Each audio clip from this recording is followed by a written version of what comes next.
अस्सलामुअलैकुम दोस्तों, 3 बुनियादी फितरी कवानीन हैं तो कड़वे, लेकिन यही तीनों कवानीन जो है ना वही सच्चे हैं।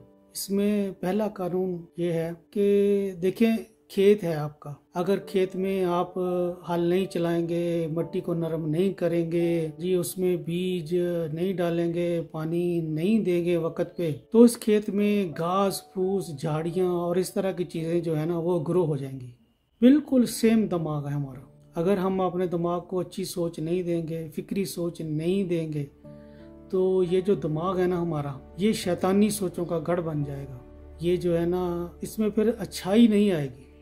ये समझ लें कि ये शैतान का घर हो जाएगा। इसलिए दिमाग को अच्छी सोच, अच्छी फिक्र और अच्छी सोबत देना बहुत ज़रूरी है। दिमाग को खाली छोड़ दें, इसकी केयर ना करें, तो फिर इसने झाड़ फूस ही उगना है, इसमें झाड़ियाँ उगनी है, तो शैतान ने इसमें घर बनाना है। तो दूसरा फितरी अमल ये है कि जिस इंसान के पास जो कुछ होता है वो वही बांटता है।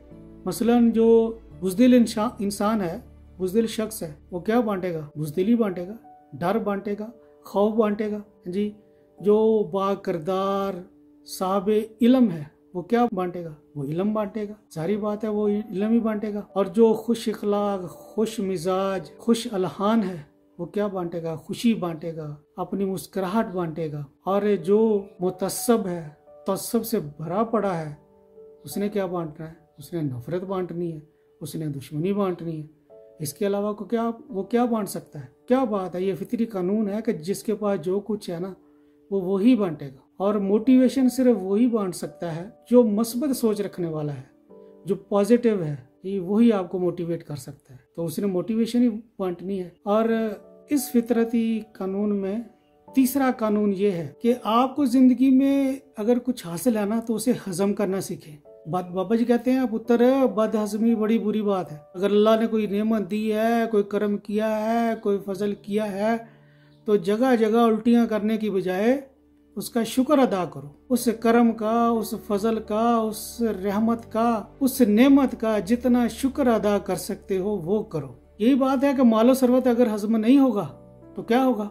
रियाकारी बढ़ेगी, 100% रियाकारी बढ़ेगी अगर मालो सरवत आप हजम नहीं कर सकोगे। इसी तरह अगर आप की कोई तारीफ करता है जी, अगर आपसे वो आपकी तारीफ हजम नहीं होती तो क्या होगा?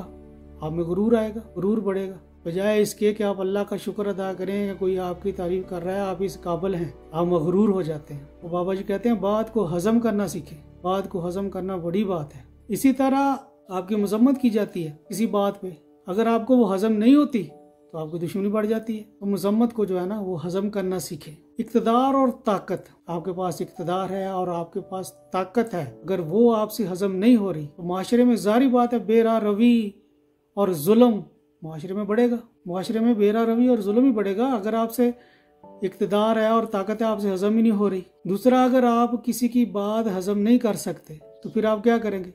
आप उसकी चुगली करेंगे या ग़ीबत करेंगे। हजम करना बहुत बड़ी बात है। बाबा जी कहते हैं, पुत्र, हजम करना सीखो, उल्टियां करना ना सीखो। सुभान अल्लाह, क्या बात है। तो अपनी ज़िंदगी को आसान बनाएं और एक मकसद और बाइखलाक ज़िंदगी गुजारें, लोगों के लिए आसानियां पैदा करें। अल्लाह पाक हम सब को अच्छी ज़िंदगी गुजारने की तौफीक अता फरमाए। आमीन सुम्मा आमीन।